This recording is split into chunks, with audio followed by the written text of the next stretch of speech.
Welcome to the Bloody Broads Pod. We are your Bloody Broads. I'm Bhavna Sharma. And I'm Jamie Howard. We are your horror guides from page to screen and everything in between. And this week, we're going to take a look at M. Night Shyamalan's latest film, Old. This was the first horror movie I saw in theaters during the pandemic, actually. Really? Did this come out before or after Candyman? This came out before Candyman. This came out, I want to say July, but let's find out. Oh, give it a googs. Yeah, but I definitely, this was one, I think this was like the first one I saw, because I remember it was one of the first movies I saw in theaters in general during, like, when theaters opened back up. I can't remember what I saw because everything is such a blur. Shout out No Working Memory. July 23, 2020. Nice. What was I? I don't even remember what I was doing. Probably working. So this movie has been memed to death on the internet. Yes. I have a friend who's like, you've intrigued me, because I did watch this last night finally, and boy, did I have a ride with this one. Listeners, I'm going to take responsibility right off the top. This one was my idea to fit our theme, because we are in lovely March by the time this releases, and welcome to our Fun in the Sun month. Our copper tone commercial month. Yes. I mean, listen. In which the little copper tone girl ages. Oh no. Can I just imagine her being like an old woman instead of a cute little girl? The little girl looked like the little copper tone girl too. She did. So that was Kara, the youngest. Yeah, she was precious. I gotta say, props to this movie for just constantly repeating the kids' names, because this is the first time I've ever been able to pop off a character's name from a movie that I've only seen once.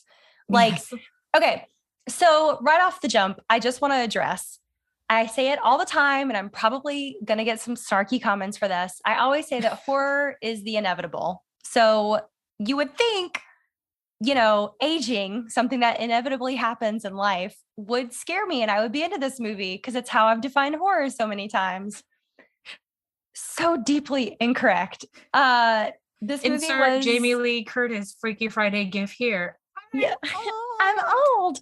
I thought this movie was sloppy joes.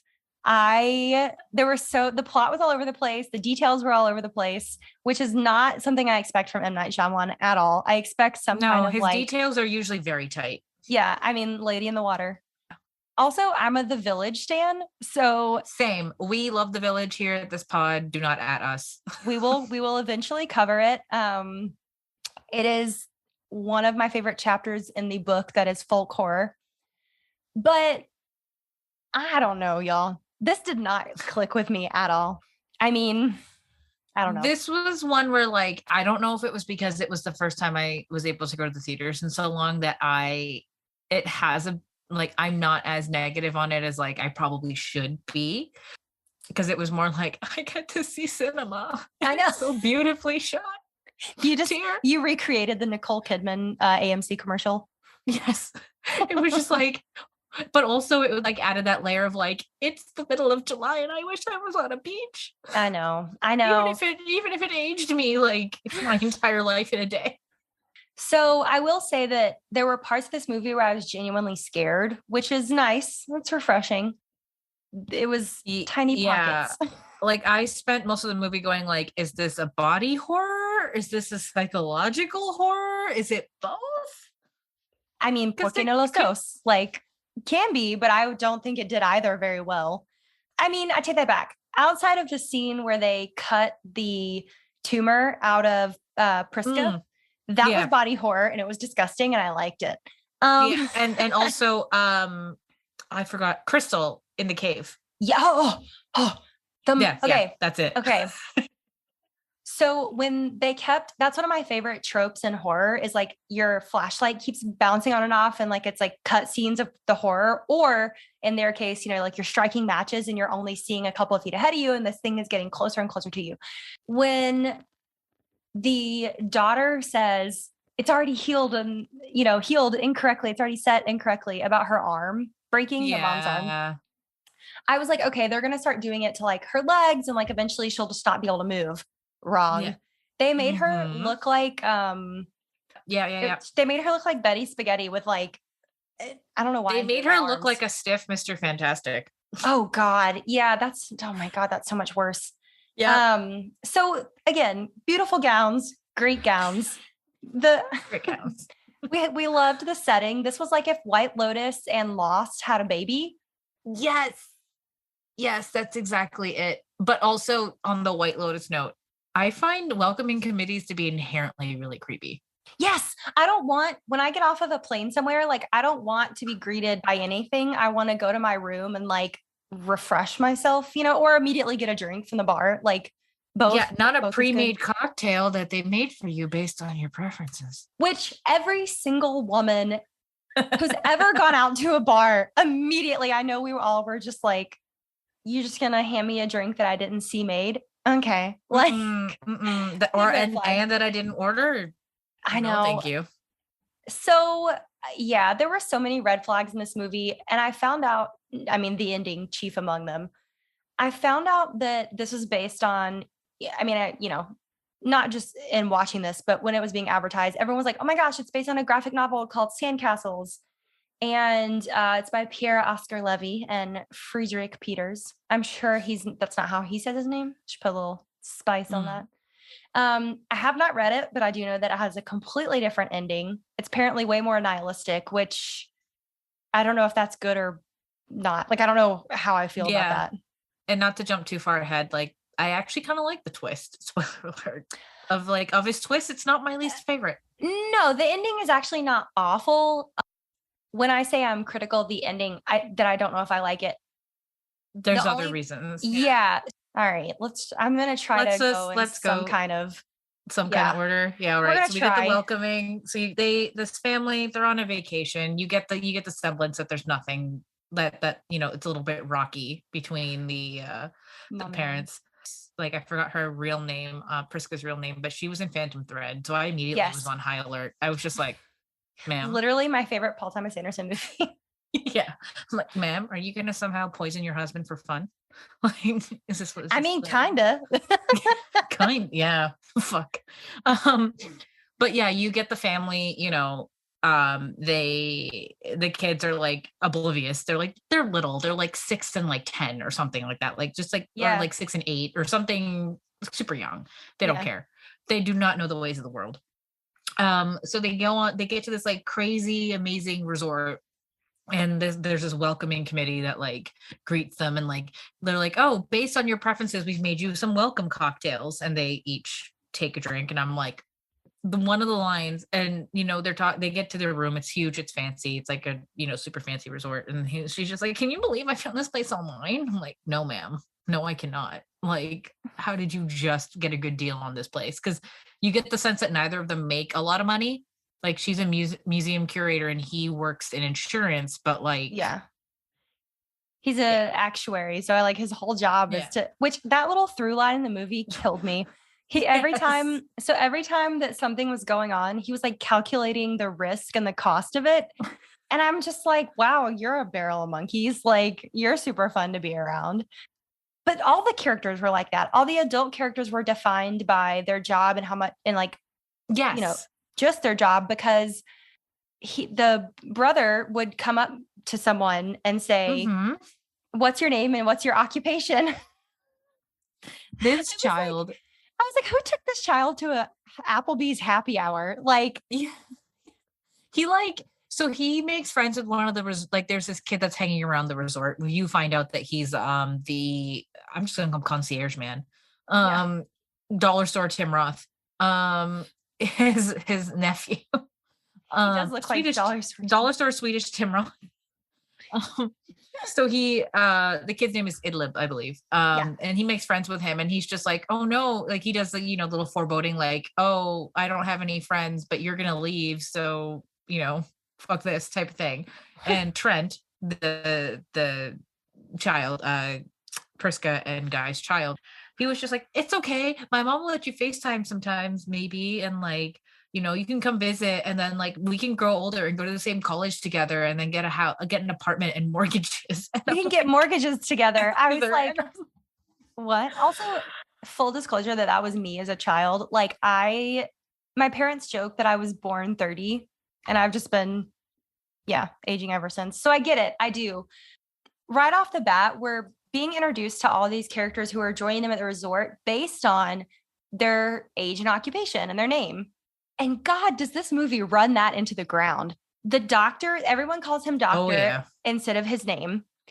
And then Christelle, the mom of the other little girl and the wife of the doctor, is clearly like an influencer, like mommy blogger. She's got a lot of fillers and Botox, which I feel so bad if this actress doesn't have any of that. I'm sorry. You're just I don't think Abby Lee does. She was in Mad Max. She was one of the mothers. Yeah. So she just looks like that. Damn. She's just got that. She was that. And she looks a lot like she has a lot of similar features to Samara Weaving. So I have to like go like, wait, is that Samara or the one or Abby Lee?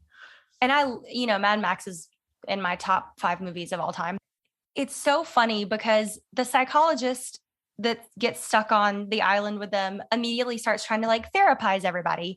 And then the nurse practitioner gets into a fight with the doctor, which is hilarious for anyone else's family who works in medicine. Like, oh, that cracked me up because he was just like, no, I'm not nurse. I'm Jaren.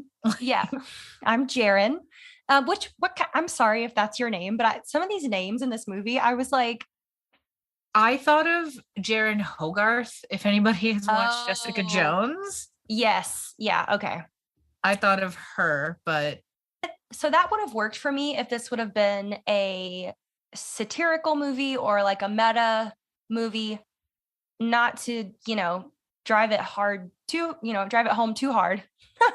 But it's not a Scream, right? Like this film was supposed to take itself seriously, or else I thought. And like, the whole movie, this is one of my biggest issues with the film, so I have a lot of feelings on it. They keep boiling the characters down to such caricatures of themselves. I mean, even the teenage daughter, when they become a teenager. I have a few like thoughts on all of that as well. Because it's like, as she's aging, this is something I picked up on this is only my second viewing, was for research for today's episode. But one of the things I picked up on was when she's talking to Midsize Sedan. Yes, that is his rapper name. So she's talking to Midsize Sedan. She's talking about, this is her first age progression. So when she goes from being like 10 to like being like essentially 16, 17 years old.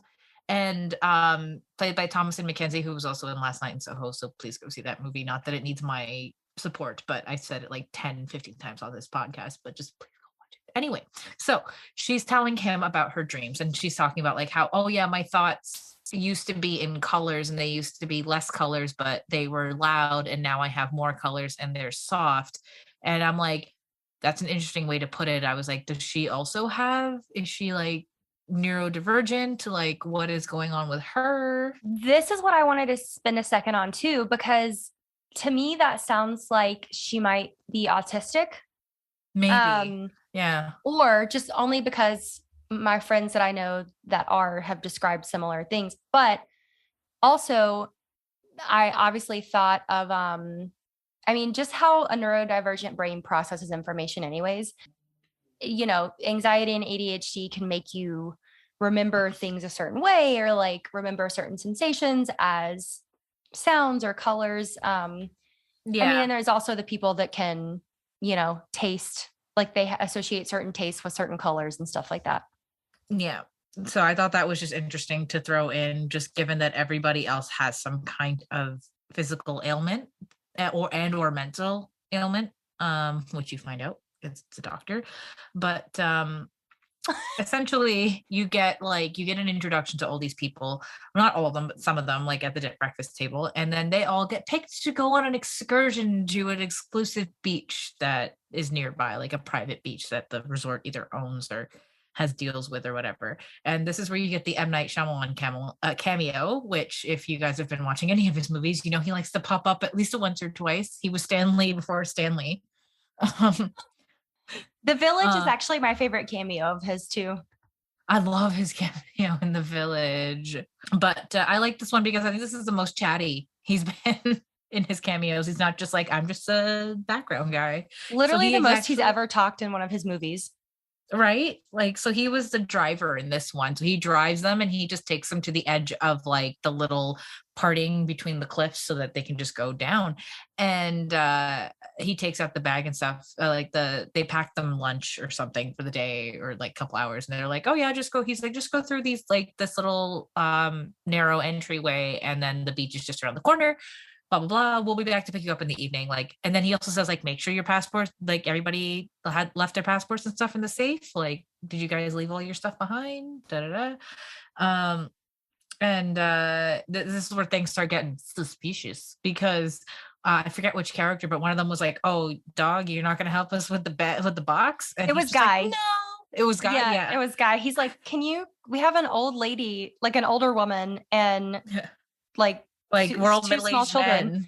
Yeah. And like 3 small children. Yeah. Do you mind helping us? That was a huge red flag for me because if you've ever been to one of these resorts, not even in a resort, just like a nicer area, like they will help you with your bags if you ask. Literally anywhere. So I'm always like, huh?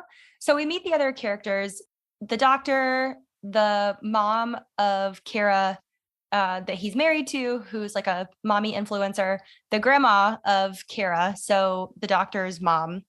And we've already been with Guy, Priska, Maddox, and why am I blanking out on Trent? That's right, Trent. Probably because that's such like an adult name to me. I don't know why. Like I know that there has to be young Trents in order for there to be old Trents, but I'm like, why can't I remember his name? The setup for this is that we do see a young woman, flirting with Mid-sized sedan. Every time I say his name, I'm going to roll my eyes. I'm just going to call him Brendan because that's his real name. But though I did laugh because when he gets recognized by Maddox, Guy's just like, what's his surname? Sedan. I was like, this feels a little boomerish to name a rapper mid-sized sedan and make fun of him. Yeah. But it kind of worked-ish. Yeah. Again, this goes back to my like faults with it is that like there were moments in this movie was so satirical that I like it felt, and I just watched Don't Look Up again recently. So I was like, this is borderline that. God, that was a ride. Anyway, so when they, spot mid-sized sedan, he's kind of sitting off to himself and like he's still waiting on this woman to like come back from her swim. And I think that's the moment for me where I was like, immediately no, because everything felt off. Like the camera angles started getting tilted instead of straight on. The sun is so bright. It's literally like the lighting in Midsommar. It's blindingly bright. They're on this beach and I don't know, like it was this moment of me realizing that like, oh, they're here with a woman who has seizures because the other couple that meets them on the beach is the psychologist and the nurse practitioner and the psychologist had the seizure at breakfast that morning. Yeah. And then it's an older lady. It's Priska, who we know has had some kind of medical something because they've argued about it at the beginning of the movie. Yes. And then we don't know anyone else that has anything wrong with them until we realize the doctor's like not all there. No. And he's like, Which, I mean, again, it's tough. I mean, we're always going to have feelings about how you show mental health in movies. But they mentioned at the very end of the movie that he was, did they say what type schizophrenic? I can't remember. I can't remember either. It wasn't paranoid. He said something else. No, but it was another kind. Yeah, he was very aggressive. He's very confrontational. This whole thing felt a little ableist, like the bad guys in the movie, the medical company who it turns out was using the island to run, human medical experiments. I think exploiting people I think this whole movie, and we can definitely get a little bit more into the details, but like for me, this whole movie was, what if all this progress we're making is at the sake or the sacrifice of the disabled people that we have to, cut funding for because we're spending it on cures for other things, or like, which is a bigger issue. But especially when it came to like him talking about, we've saved hundreds of thousands of lives, but you've killed, this was what, group 73? Yeah. So if you've had 9 or 8 people in each group times 73, that's how many people you've killed on this island in order to run your big medical experiment. Like, eugenics, hello. Yeah. Like, there's your horror movie right there. Because I don't think, like, this is me probably just putting words in M. Night's mouth. I don't think he's on the side of that. Like, I think that was the horror part of thing as well. Like, I think that was like the part that like got lost in the sloppy joes of the movie, was like, that was the horror, not necessarily them aging. Like, it's more the horror of like, well, and we see it in the kids first. All of a sudden the kids start aging a little quicker, and we don't see them. We just hear their voices drop an octave. But they're playing hide and go seek, and Trent finds the dead body of the young woman that floated out, to the ocean. She came back in. Brendan's nose starts bleeding, and I missed something with that. Like, do they ever explain why his nose was bleeding? He has like a brain condition. I heard him say that when he gets a moment alone with Maddox. And it's it's just like one of those, that's why like his time's moving forward. Okay. So like God, I felt stupid. I was like, I'm missing something. Because that's normally how M. Night Shyamalan movies go, right? Like, yeah. But they start arguing because, we found this dead body, blah, blah, blah. And here's where the doctor really started getting under my skin, because like they keep calling him doctor instead of Charles. And I'm like, what? And then Priska's like, you can trust me. I'm a museum curator. And I was like, girl, what the hell? What she was trying to do in like that situation, like she was like, so that you don't think that I'm hysterical and that my kids are not okay. And I'm like, it was just absurd. Like, it was so absurd. I was like, but it was also like, I guess it was also just a little shining light of like, women have to advocate harder for themselves in medical situations. And I get it. Like, when you're hysterical in the moment and you're like trying to put your words together, Lord knows what you'll say. But the dialogue throughout this whole movie is just so clunky. Like, again, so heavy-handed, so clunky. Everyone talks basically just platitudes. Like, like Priska says in the van, like, stop wishing away this moment. When the kids are like, are we there yet? Are we there yet? And I'm like, what the hell? And then she goes, I can't wait to hear your singing voice when you're older. I mean, which does tie into like one of my only parts of the movie that I felt very heartfelt about. But anyways. Yeah. I mean, I don't know. I feel like I'm really handing it to the movie, and we're not even like 30 minutes into the episode. Well, I mean, the middle of the movie is, I think, the messiest for me, which is this part that we're into, because like people are cluing in at different points. So like, for example, like when they found the body, the kids are talking to the therapist and the nurse, and because you know what, if they're going to be boiled down to their occupations, why can't we do it too? So they're talking to the therapist and the nurse, and like, he's like, oh, let me guess your ages. Like, I'm really good at this. You're 6 years old. And then he's like, or like, you're 12 years old or something. And he's like, no, I'm 6. And then he's like, they've been traumatized, like blah, blah, blah. They're playing with us. Let's just leave it. And then, and then the mother doesn't, and then, you have the absurd revelation of like, oh, the mother doesn't even recognize her own kids and stuff. That scared me. Okay. That was one of the moments that genuinely scared me, because to not recognize your own child and to not have your parent recognize you. Yeah. Although I love that when they started rapidly aging, like they were clearly going through puberty. And the mom, Priska's just like, I have another bathing suit you can put on. But that didn't happen until she was already like 17. Like, she made it from 10 to like 17 before putting on an actual bathing suit. I mean, she was covered up, but it was a kid's bathing suit. And I was like, so does this just like cover everything? Like all the goodies? Like, I don't understand.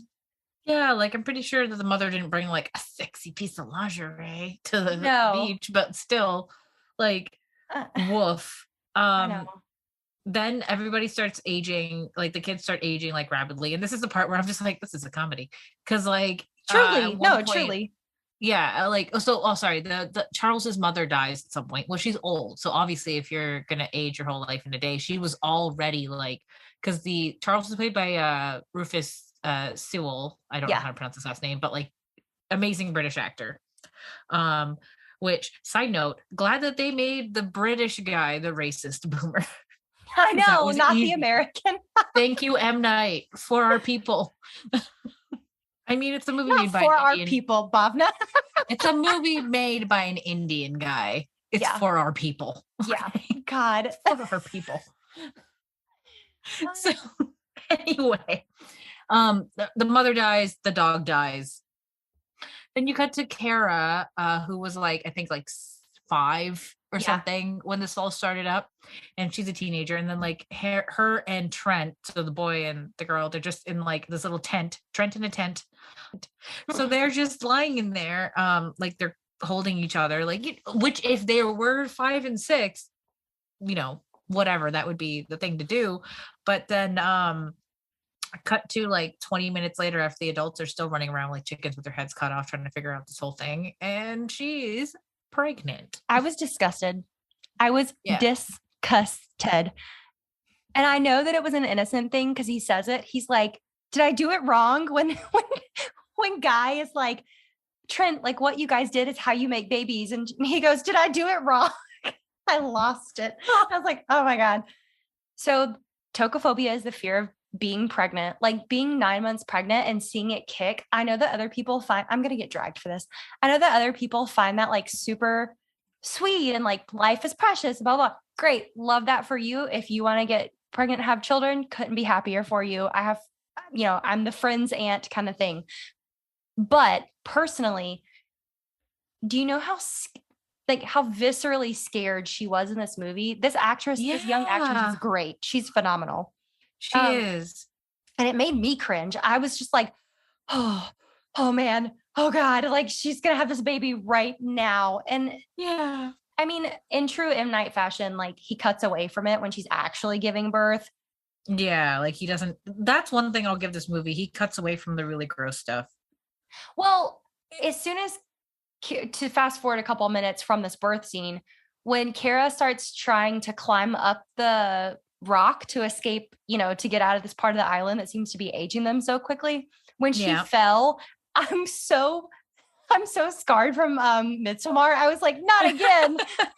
I was like, I can't do this again, you guys. This movie, I found a review for this movie while making my notes.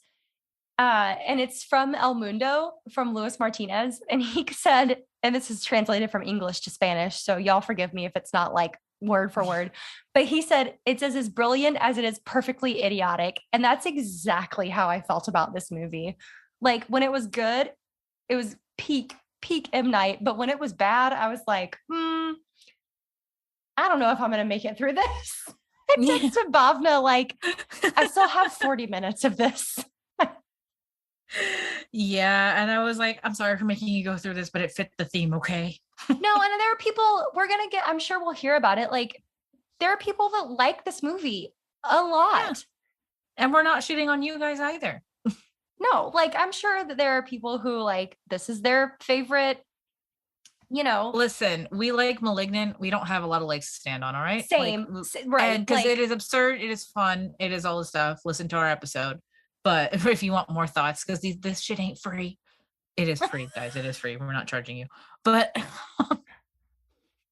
well, we're literally throwing our opinions out there for free. But point is, like, there's movies that I know are like objectively like bad movies that I love. So I'm not going to judge anyone that loves this. Just we don't. I know. Well, speaking of doing this for free, I think now's a good time to take a commercial break. Yes, we'll be right back with more free thoughts. And we're back. So yeah, not that we are just going to drag this movie to pieces, because we're not. But I will say that the only Kara as a character actually was my favorite, because we do see her go from very innocent, barely out of being a toddler, to all the stages of being a teenager. Yeah, to pregnant. And then when she dies, she's got to be like, I think they're like late teens at that point, because the sister... Late teens, or like basically graduated high school. So I feel like they're maybe like 18, 19. Yeah. And then Maddox is in her 20s. But yeah, so Kara just goes through this deep character development that is so sweet. Like she stays so innocent throughout the whole movie, and she says the only piece of dialogue that I was like, wow, like this really connects with me. She says all these moments that we're never going to get to have, because she's been listing out. She says, like, we're supposed to have prom, we were supposed to have graduation, and she lists off all these milestone moments that when you're a teenager feel like the end of the world if you don't get to do them, but as an adult we're like, you'll live. And especially for teens and like earlier 20 somethings, I mean, shit, even late 20 somethings, speaking, as a recent one, right now, I just feel for them, especially the teenagers that are still, developing that frontal cortex, and trying to make tough decisions, like COVID has taken away such a traditional, basically like advancement through life. Like it's taken away graduations, it's taken away like, oh, I'm going to get my first job and be in an office for the first time, or like, which that can be positive and negative. It's just something that takes away anything that feels like a monumental moment right now. Yeah. And like on a personal note, like, yeah, as much as frustrated as I am that like COVID took away, like COVID basically hit as I hit my 30s. Like I was barely like 31.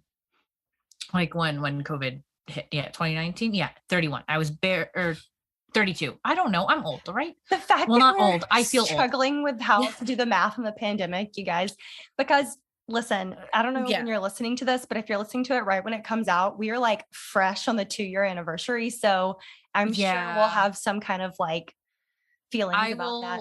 Probably be either just turning 34 or just about to turn 34 when this episode comes out. Oh my gosh. So, yeah. Happy birthday to me.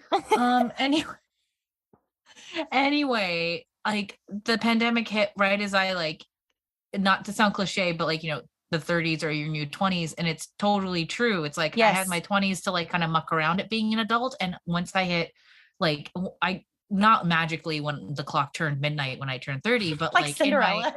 Yeah. But except for its sweatpants and Advil. Yes. But definitely within that first year, I was hitting my strides as an adult, like truly like without the insecurity of like your 20s of like where you have the imposter syndrome of like, wait, am I an adult? I'm technically an adult, but like the fuck you, I do what I want phase is done. And it's like I still do what I want, but I will also have money in the bank while I do said things. And right. But point is like, I still had a job. I still could get a job. Like I still had like I didn't have to sacrifice pivotal points in my development in terms of like, leaving high school or, transitioning into adulthood and all this kind of stuff. And that's all happening over Zoom for kids. And I think too, like you said, the horror of this movie leans more toward the medical side of things, but also there are so many horror movies where death comes for us all is like either literally in the copy for like the advertisements or is the underlying theme of it.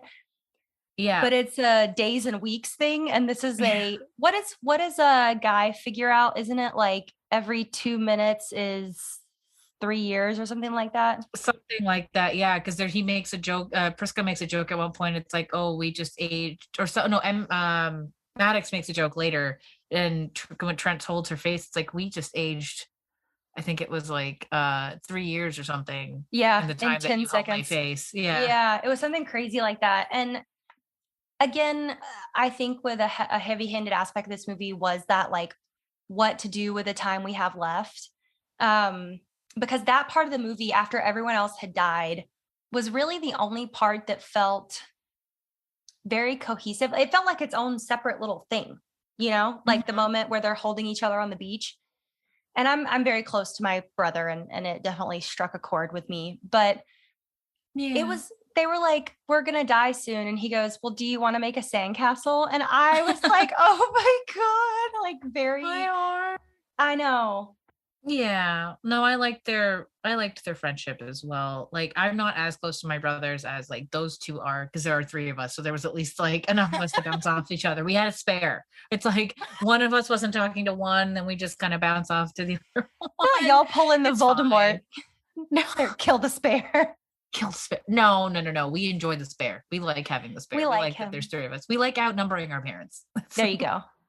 But I'm so, it was really sweet. Like at one point, I think one of them asked Trent, like, oh, who's your best friend? And he says Maddox. And I'm like, oh, my heart. I know, they were so sweet. And so the moments between them were really nice. But right before this, I do want to go back for a second, because we talked about this at the beginning, the body horror of Crystal when she's in the cave, because I wondered why she was so obsessed with like calcium drinks at the beginning of the movie. Yeah. I thought it was you thought it was like her just being like an influencer type thing. I was like, oh, she's just a typical like high-strung, momager who is trying to like stage this whole beautiful vacation, like only wants juice for breakfast. Although she does wind up she'll ordering. say things like, oh, we should have gotten the yacht. Yeah. And then she tells Kara, she's like, sit up straight, honey, or you'll get hunched over when you're old. And that's not attractive. And I was like, oh, okay. That sounded personal. But in the cave, I mean, she goes like full Grey Gardens. She's like, don't look at me. And I mean, listen, I don't keep it a secret that I grew up with an eating disorder. And I was like, wow, there's definitely been days where I could have related to that. Like when she's she's like, don't look at me. And they're like, she's like trying to crawl away from them, but she keeps breaking these bones in her body. Yeah. Oh, like her little telephone wire, the old school telephone cord, that's what her limbs looked like. Huh. I know. It was, oh God, just bleh. No, thank you. The movie moves pretty quickly after that, I believe. Like it's crazy. I forget how she dies, but she dies. She is trying to lift up. She tries to like lift up a rock in the cave and like breaks her back, and like it just keeps like she's trying to crawl. Healing like horribly. Yeah. Oh, yeah. Right. Because it was that horrible like crunch. It was awful. I was trying to eat dinner while I watched this, and I was like, why do I keep doing this to myself? But it moves at like a super quick pace after that, because the kids start visibly aging into adulthood. And I thought that was a really good parallel for how fast, like, time's relative, right? Like there was just so much in this movie where I was like, wow, this is so pertinent to the pandemic, but especially the thing about time. I mean, again, time being relative, and the older you get, the faster time seems to go by, because it's, instead of being 1/10 of your life, like a year becomes 1/30 of your life, and like, 1/40 or whatever of your life. But yeah, I could get real esoteric with that.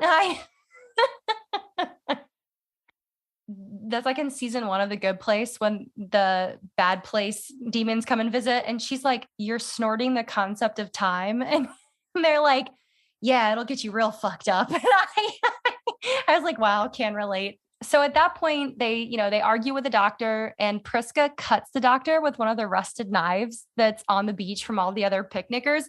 And I hollered when she was like, it's a rust. Rust will poison your blood. And she's like holding her. Yeah. I wish you guys could see the motion I'm doing. She's like jabbing him with this rusty knife. Ugh. Yeah. Well, do not want. I'm just, all I can think of is tetanus. So she's jabbing him with the rusty knife. They're all fighting, and they're like embroiled in this like oh wait, no, did we get to that part? Yeah, they're all, so Charles is like going full-blown villain origin story on his own little corner of the island or the beach or whatever the fuck. Full Lord of the Flies. Full Lord of the Flies. Like his schizophrenia or racism or whatever is taking full form. Okay, that's why I wanted to say the thing about schizophrenia earlier, because I was like, I know people diagnosed with schizophrenia, and they're not blatantly racist like that. Like I've never. Oh no, them, like doctor was definitely just racist. Yeah, he was like, and I was like, at least blame it on like Tourette's, my dude. Like, which isn't a great excuse either, because you can have. I think M. Night just wanted to blame it on being English, which is great. We love that. Yeah. Colonialism. But he stabs Jaren. He's like, he gets paranoid. He's like, you're the guy that we see in our neighborhood who tried to break into our house. And he just starts going to town on Jaren. And so this is another like sloppy detail. And tell me if I like missed something. Mm-hmm. It ages you, but it also heals you. Cause like when they get the tumor out of her, like they have to hold her. This was so gross, y'all. This was the best body horror I've seen in a long time. When they're holding her incision open, and then he's like, "It's closing around my fingers," and I was like, "Oh God, oh God." No, thank you. Do not want. I'm gonna make that my ringtone now. Oh God. No, thank you. Do not want. I don't know. Did I miss something? He stabbed mid-sized sedan to death eventually. Yeah. Which, and shocker. Shocker. Meanwhile, the adults, Jaren swims out. He can't swim back because that was the whole point as well. It's like they had the caves. Yeah. He can't go in because of the intracranial pressure. So Jaren, not Hogarth, swims out. And Nurse Jaren. Nurse Jaren washes up. Everyone's like, like shit. Yeah. Then therapist lady's just like, I'm going to use these floaties to leave. And then she has a seizure. This is very, and then there were none, but on a beach. Right. And maybe less racist. That's evil. Well, I mean, the title was pretty racist. Yeah. So, but we're not an Agatha Christie pod yet. Maybe one day. Maybe. God knows I'd love to go. I'd love to forget a whole day of my life for or was it a weekend that she was missing? Whatever. A weekend. Listen, bless her heart. Christ on the cross. She was going through a tough time, okay? Her husband was an asshole. Good Lord. Anyway, therapist lady has her seizure, which she does not rebound from this time, unfortunately. I guess because age and the rocks made her, that's aging them so quickly. She had like all of her seizures that she would have had in a lifetime. She had them all at once. Yeah, which is so scary. Like again, this is the part of the movie that actually scared me. That if I were her, that would have been the first thing when I realized everyone was aging, would have freaked me the fuck out. Because I would have been like, because I have diabetes, so I have timed medication I have to take. So as soon as I realized that, wait, I'm aging, or we're all aging faster, I'd be like, why am I not dead? Or why have I not experienced symptoms of something? Because if I'm being aged, that means my condition is being aged as well, and therefore I should have taken a dose 5 years ago. Like, you know what I mean? That would have been the first thing that would have freaked me out if I were her. Would have been like, wait a minute, where's my medication? Do you know what just clicked for me? Now I feel dumb. The elixirs they gave them were healing. Yeah. I'm a dumbass. That's what they were testing out. That's why they made you the cocktail. They were testing the serum. I knew that. Like in my notes in the movie, because I just watched this last night. I understood that, but it just clicked with me looking back at my notes. Wow. Okay. You guys just got to hear me have a revelation live. I promise I didn't even check my phone during this movie, which I'm like snaps to me because y'all know. Hey man, ADHD, it's real. So that would have been the first thing that would have clicked for me. Would have been like, yo, my medication though. Why haven't I had a seizure in these many days, or these many hours? Weird. But so she dies, and then I believe after her, it's only Guy, Priska, and their family, and then Charles, who again has gone full on whatever the fuck. At his corner, he comes after them with the knife and starts stabbing at Guy. Oh, Priska is now deaf in one ear, and Guy, I believe, is just getting like a mild form of dementia. Yeah, he forgets why they were fighting, which broke my heart.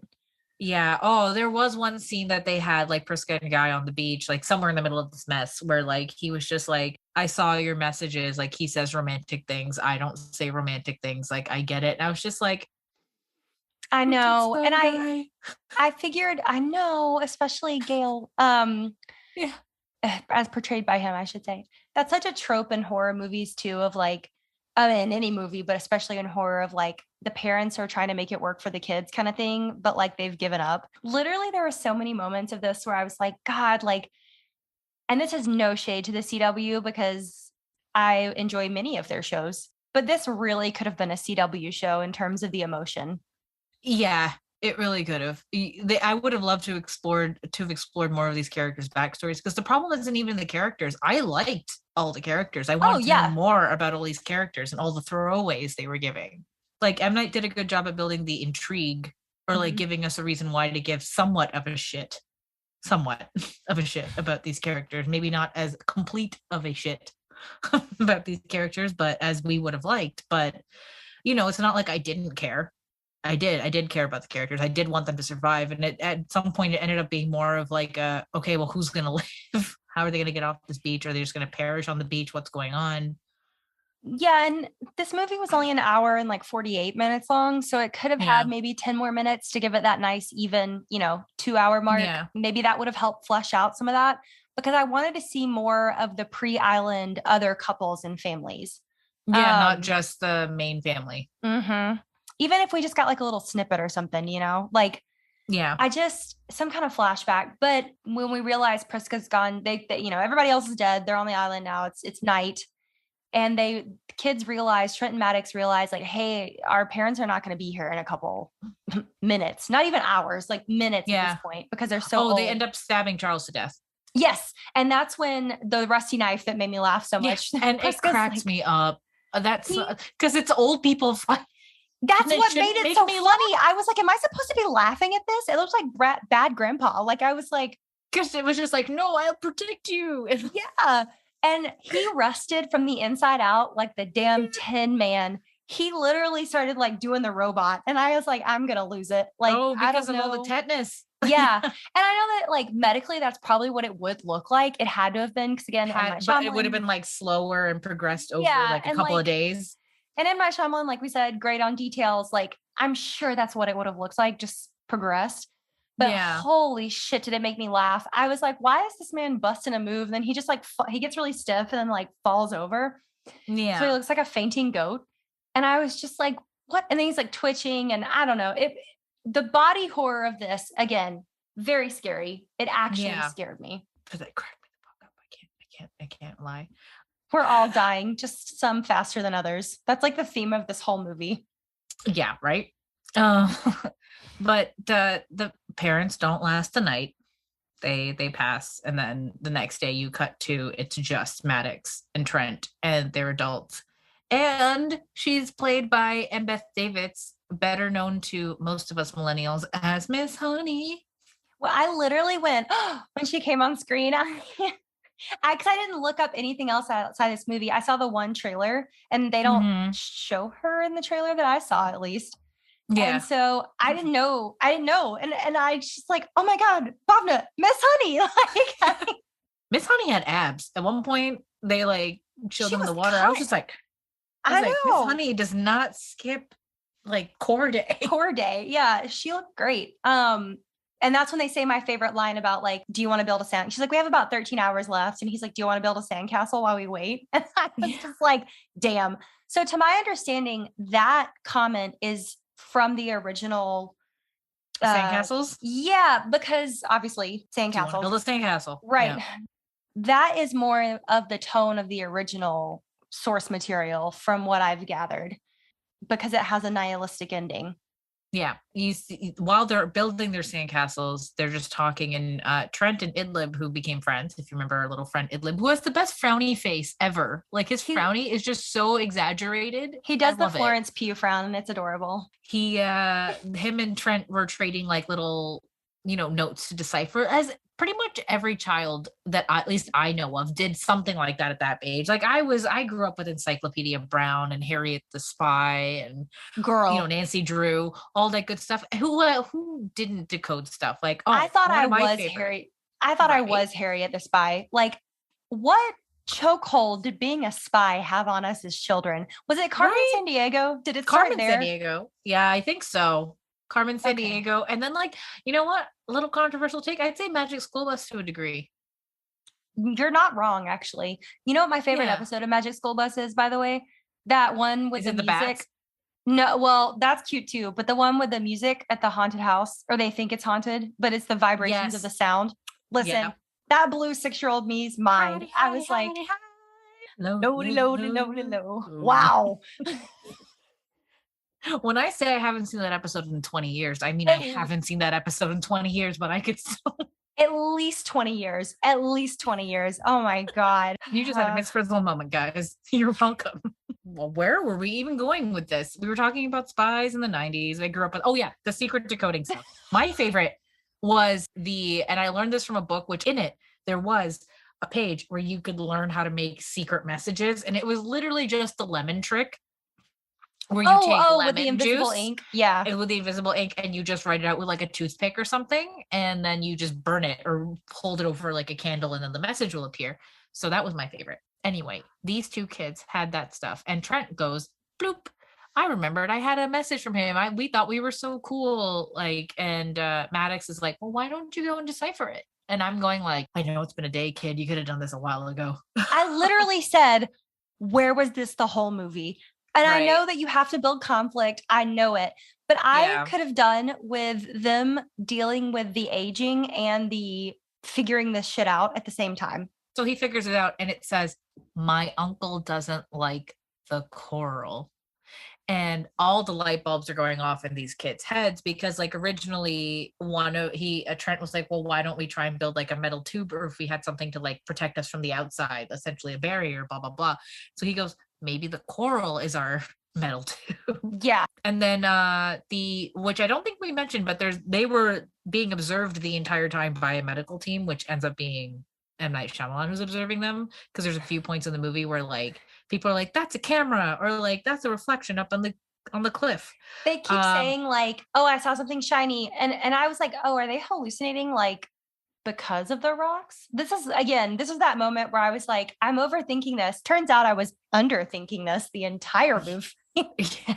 So anyways, they're swimming through the coral and we realize they're being observed. Yeah, they're being observed, and it cuts to the person observing them, which is M. Night in his chattiest cameo ever.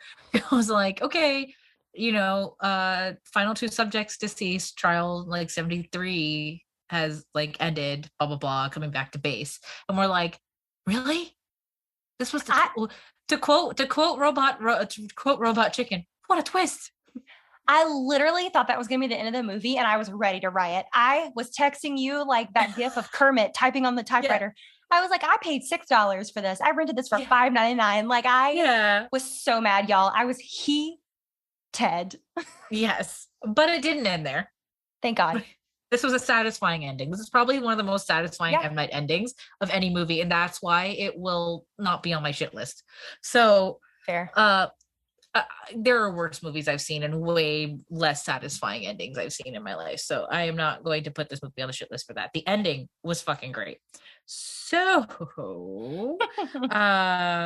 he goes back to base. We then find out that like everybody on the island is in on this, that it's just a research base essentially for a medical company. And you see they have like a specimen of the rock back there. There's a whole bunch of scientists and stuff. Like it's all like science-y, but make it film. I just pictured when you said specimen of the rock. I know you were talking about the rock on the island. Did you think of Dwayne? Yes. I just pictured a teeny tiny little The Rock, like him as his wrestler self, but like teeny, like Polly Pocket sized with the, I would buy a Dwayne The Rock Johnson Polly Pocket. Listen, this has nothing to do with anything else, but Needful Things, oh my gosh, what's his Instagram name? He makes like horror toys, but they're like one-offs. They're not for sale. Oh, okay. He made a Psycho Polly Pocket. Like it's a rock that says Psycho. And when you open it up, it's like the Bates Motel and like the house on the hill. Anyways. Yes. Back to the lab. It's got a sample of The Rock on the island, not Dwayne The Rock Johnson. Yes. And it's got all these scientists and they're all like, like the last M. Night comes in with his stuff and he's just like, here you go, here's your samples and stuff, and they're like sad, and I'm like, oh, they have hearts, because it was feeling real Lord of the Flies to me, I just if you like Lord of the Flies, watch Yellow Jackets instead. Amen. Amen. Yeah. We are a Stan account. 100%. Yes. But you find out that like this is when the little realization hits like, oh shit, like that cocktail probably had some testing shit in there, blah, blah, blah, blah, blah. And that so Dollar Store Swedish Tim Roth comes back and he's like, hey guys, this wasn't in vain. Like, yeah, you know, like this trial's completed, but we figured like we actually had a breakthrough. It's great. And I'm like, what? At that point, I'm so distraught. Like, at least the first time I watched it, I was so like through the ringer. My poor friend Christina too. We were like on the edge of our seats, like, what? He goes, oh, I'm like, what positive could come out of this? And then it's the seizure lady, the therapist. So whatever cocktail they gave her was the exact right amount. So according to the time calculations, it was 16 and a bit years since her last seizure. So basically that medication essentially cured her seizures because you only need a dose every 16 years. Yeah, that's crazy. Years.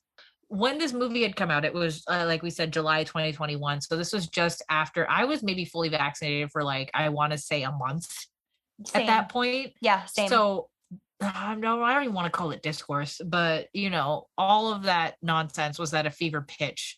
Yeah. On the internet with people I know or people I used to know now and like other stuff. To watch this in the context of the pandemic, like was very like, fuck. This is like that's fuel for the fire. Yeah. That's why I was like really torn because I was like, okay, is this some kind of meditation on like big pharma? Like, is this like, oh, big pharma bad? And yes, the healthcare industry is incredibly screwed up in so many countries. Like pharmaceuticals are a shady ass business. Absolutely. But on the other hand, I'm friends with lots of people and related to lots of people whose various medications keep them alive. Like it's like me, my medications keep me alive. Right. Thank God for insulin. Like, yeah, right.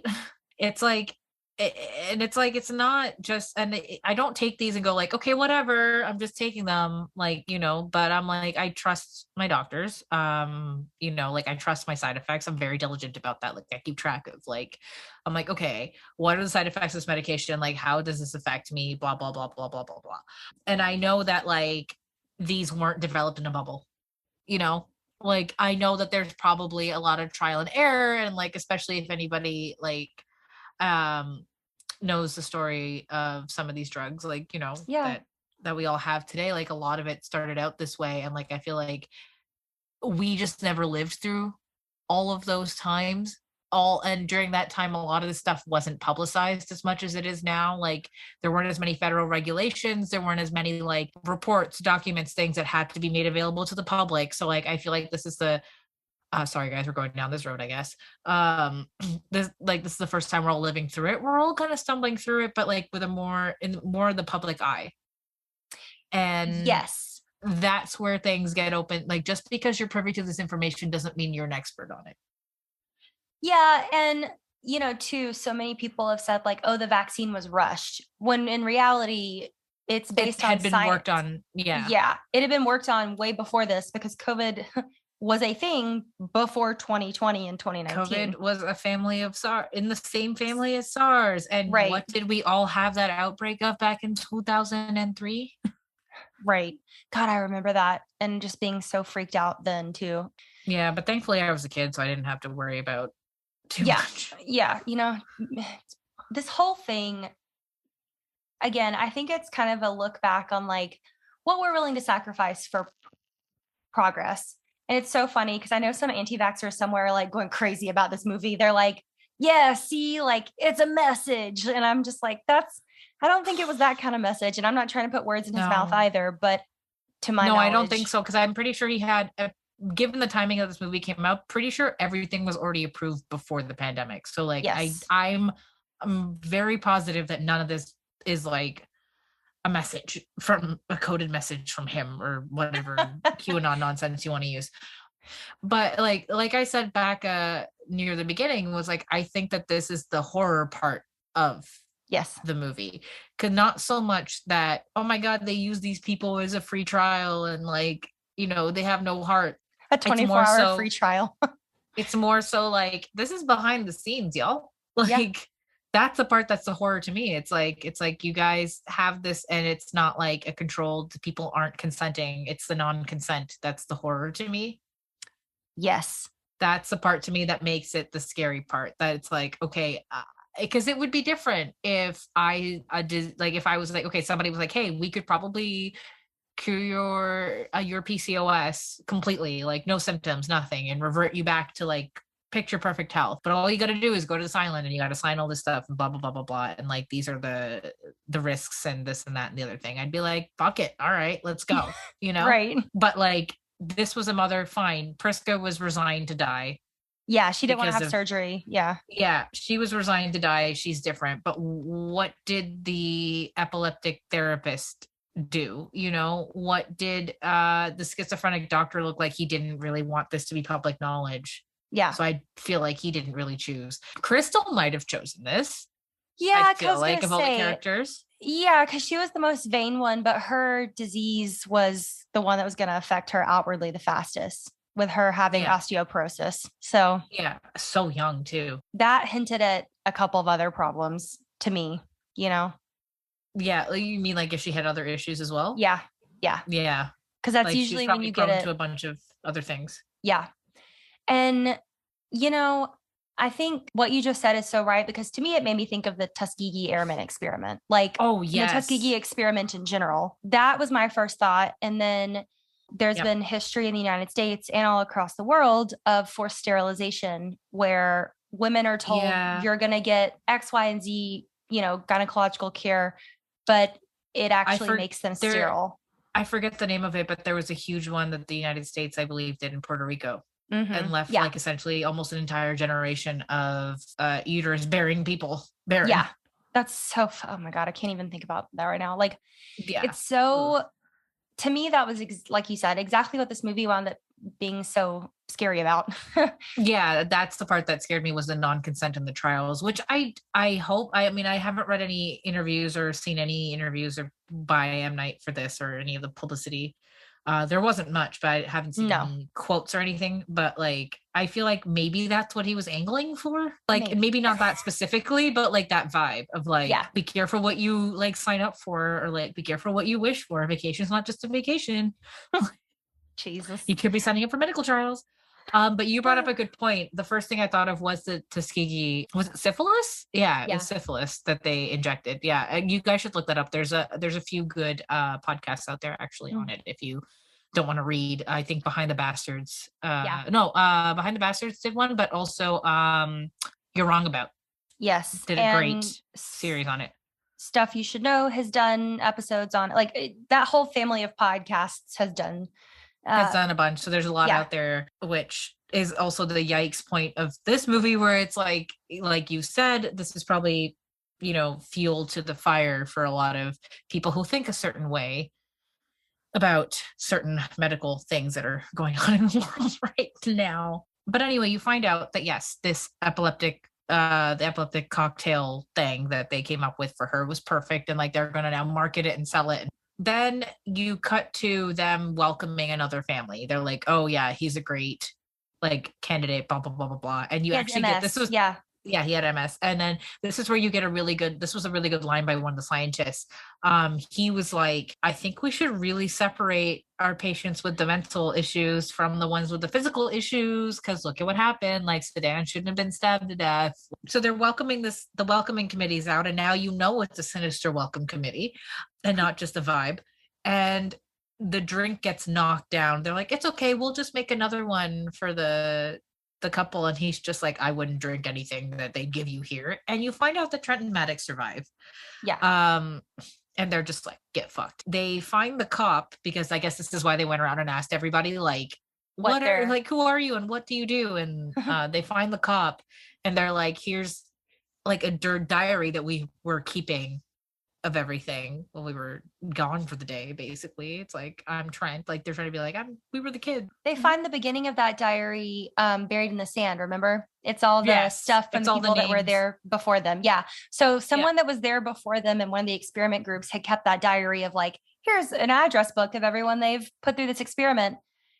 And that is when I said, oh shit, out loud, when they gave it to the cop. That was like, what? And the cop's going through it, like, because he wouldn't have believed them. Like, he would have been like, okay, who the fuck are you? Like, you're not that kick kid. Rocks. Like, chaos mode is beginning because everyone's like, oh, And Idlib comes by and like sees the paper, the decoding paper, and realizes like, oh shit, it's my friend. Because that poor kid, he was like resigned to know that he probably didn't know obviously the extent of things, but he knew that they go away and they never come back. Yeah, because his uncle tells him right before this that like, here's the kids, you know, you can play with. I'll tell you who you can play with.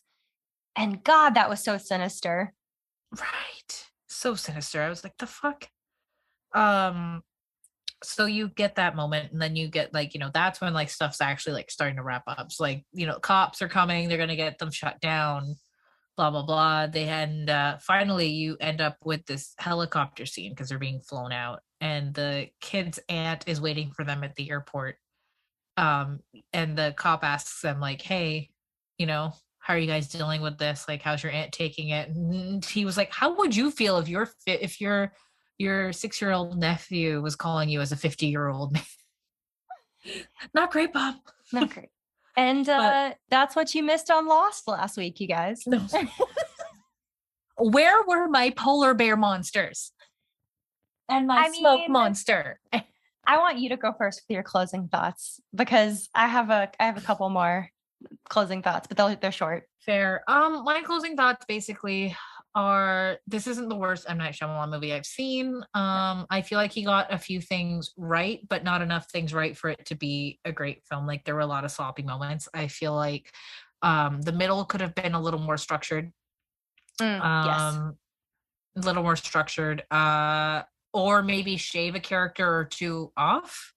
Like, maybe not have as many people on the beach. Interesting. Okay. I mean, like, maybe not have as many, like maybe make the family smaller or something like that. Not so much to speed it up, but less like, he's got this condition and she's got that condition and he's got this condition, and it like took away, I think, a little bit from like the overall thing. Like, I mean, yeah, he killed off the grandmother and the dog pretty quick, so like you got rid of like those two, but like everybody else was pretty much around for the long haul. But even then, like, I'm fine with it the way it is, because I mean, again, it's not his greatest work, which, sorry, M. Night, I know you're my people, but gotta look out for the diaspora.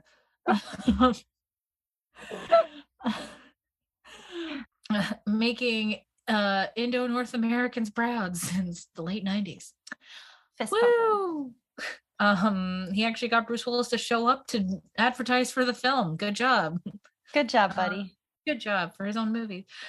Basically, I'm like, I really liked the twist, and that was essentially the thing I liked the most. I thought the cast was super beefy for this film, and I feel like they signed up based on, like, I guess his reputation or something. Yeah. But if this is like his quote unquote, not comeback, but like if this is him trying to pivot back into the horror sphere, because I know he took like a bit of a break from his normal kind of movies, like I would rate this as one of his usual type of movies. And then like, because he took a break to do the sequels to Unbreakable, right? He did Split and Glass. So I feel like this is like pivot back to like, back to your previously scheduled programming.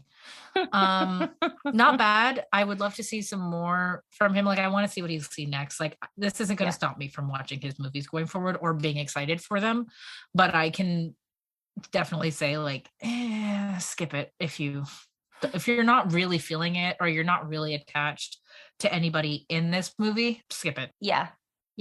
I have stood up for this man in multiple conversations, and then I saw this movie and I was like, wow, never mind.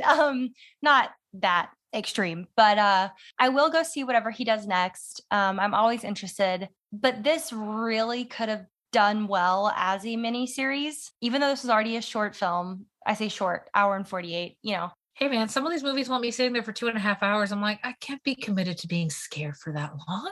No, the stress level's too high. Weirdly, I think that this concept of a beach would be really good for people who have suicidal tendencies. I can't speak for, that's not a blanket statement by any means, but to maybe realize that you only have X amount of hours left, like if you truly felt relief from that versus oh shitness. Because I mean, I think that's, a trigger warning for discussion of detailed aftermath of suicide, not physical, but mental. If you survive from an attempt, I know a lot of people said that as soon as they jumped off the bridge, for example, they regretted it. Or as soon as they woke up, when they realized they had swallowed too many pills and the side effects kicked in, they regretted it, and that's not going to work for everybody, like I don't want to be ableist, and I definitely don't want to be, I don't want to minimize any sort of mental health at all, but it was a little heavy-handed on the message of the old quote that's like, life is short but sweet for certain. Like I think we can appreciate life without having to confront our mortality in 30 minutes or less, like it's a Little Caesars hot and ready pizza. Sorry, now I'm hungry. Yeah, no, me too. I agree with you. This is not his worst. It's absolutely nowhere near his best. That's The Village. Y'all can fight me on it. No, Village, and then I will always be a Sixth Sense stan after that. Right, exactly. And I'm excited for what he does next. But this movie, and you could honestly probably skip, watch a YouTube video about the first 20 to 30 minutes and jump straight to about the midway mark and get more out of it, in my opinion, which is, not the goal as a filmmaker, I know, but or just watch it stoned. Yeah, there we go. Watch it stoned, you guys. That's my hot take. Watch it stoned. That about wraps this ridiculous movie up. We appreciate you guys starting some fun in the sun with us this month. Don't forget, you can like and follow and subscribe and leave us a rating and review, please, on iTunes and Spotify. And if you didn't like today's episode, send it in a bubble. You can find us anywhere on social media as @BloodyBroadsPod, as well as on Anchor as anchor.fm/bloody-broads. And until next time, that's us. Bye, guys. Bye.